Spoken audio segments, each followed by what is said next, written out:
Juanita Blanton Scott was a revered teacher at Coleman High School. She had a passion for learning her entire life. She graduated high school at the age of 15 from Feeney High School in Coleman, Texas. She was always engaged in learning new things. She had a childhood friend who was deaf, so she learned sign language.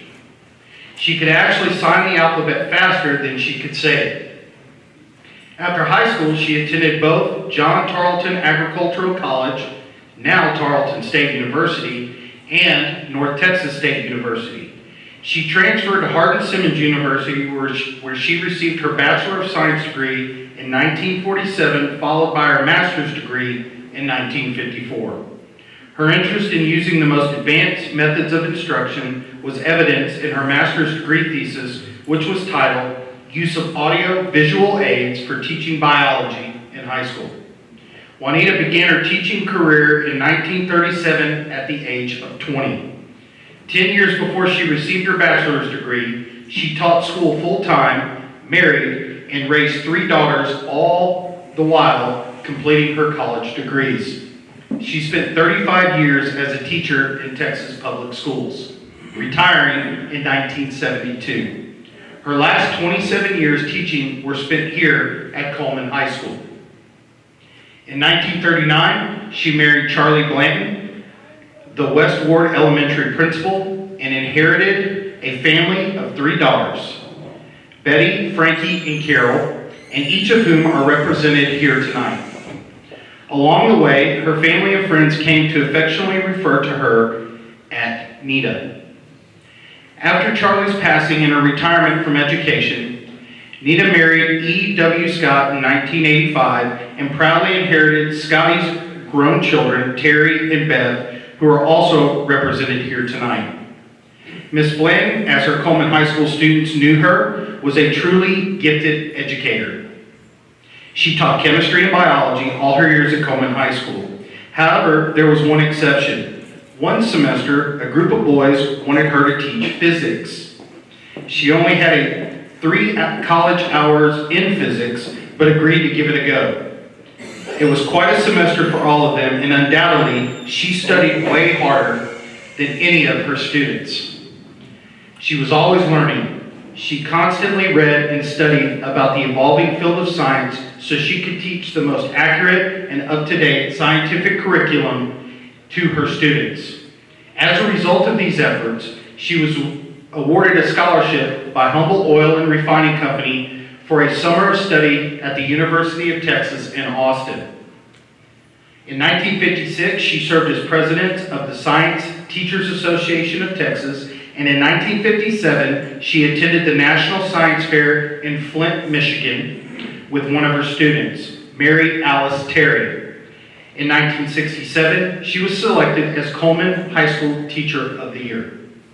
Juanita was an active member in many organizations. She was a member of Delta Kappa Gamma, AARP, the Coleman County Retired Teachers Association, the National Retired Teachers Association, the Mutual Improvement Club of Coleman, the Women's Missionary Union, United Methodist Women, and Brownwood Knife and Fork Club. Ms. Scott was a devoted blue cat, esteemed teacher, and caring mentor to countless students during her years of teaching at Coleman High School. In 2010, at the age of 93, she was honored at the Coleman High School homecoming by her fellow alumni. She was a lifelong educator in the true sense.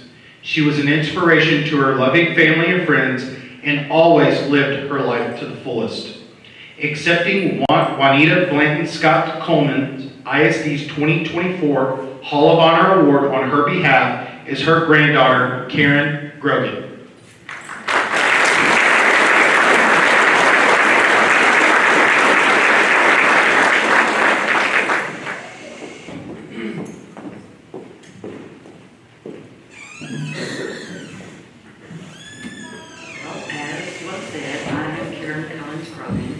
Some of you I know.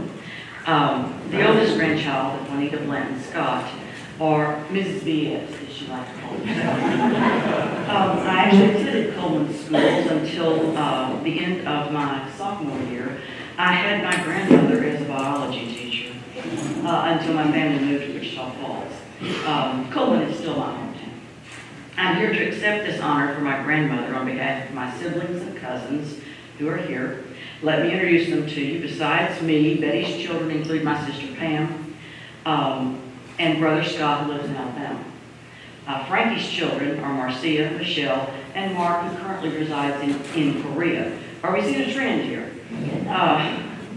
And Carol's daughter is Deborah, who is currently a professor of voice in the School of Music at Baylor University. Of the 5 of us here tonight, 3 of us entered the teaching profession. I think that is not an accident, but rather an influence. If you want to know the stories that we as grandchildren have to tell, you'll have to talk to us later, because tonight is about Juanita Blanton Scott, the educator.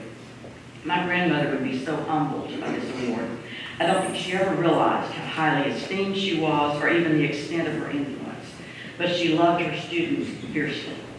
With the exception of me, my siblings, and my lucky cousins, there was nothing she valued more than her students and their successes.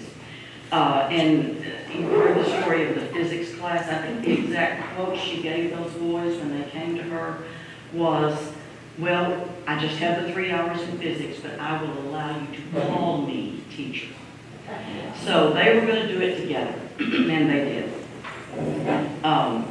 Even though this happened before I was born, I've heard the story many times. And many times in my memory, I would come into her house and she would be sitting in a recliner with her books open studying. She felt there was always something new that she wanted to convey to her biology or her chemistry students. She was driven to stay on top of things. I grew up in the bleachers at Hubbard Field because you may remember, maybe it's this way now, but the bleachers were open on the bottom. You had the foot rail, but it was open. And so some lady was always knocking her purse off below. Well, Nanny would say, "Oh, don't worry, Karen did it." So I was the gopher. I was down getting purses out. But I was also there because my grandmother was always there to support her kids, whatever they were doing. So I was the gopher, that was okay. My grandmother also used her great sense of humor and wicked wit to write skits for the pep rallies. Many times my sister Pam was roped into participating. Her students loved that my grandmother was there to be a part of their world. In later years, as her health declined, I put a notice on Facebook that indicated we, as her family, recognized that her days were becoming short. What I got back in response was a flood of posts from former students.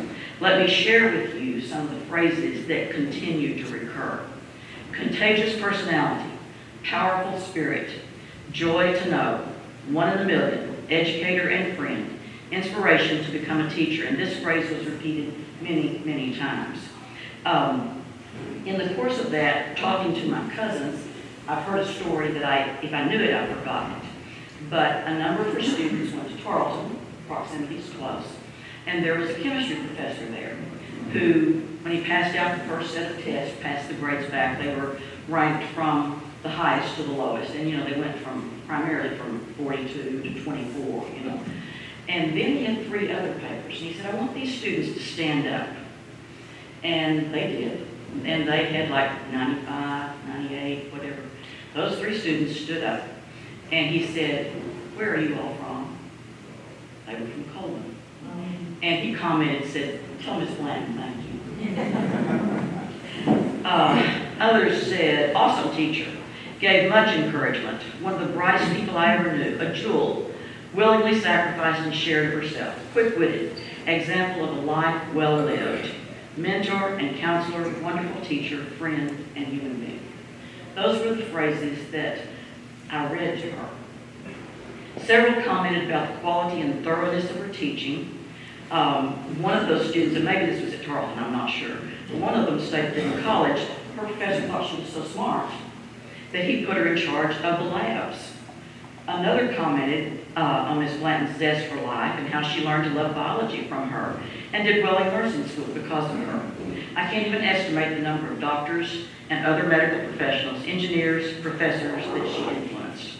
She was a faithful blue cat and a lifelong educator to all of us, whether it was about bones or birds.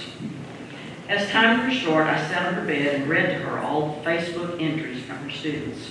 If I dared to mispronounce a name, she corrected me immediately and proceeded to tell me something she remembered about that person.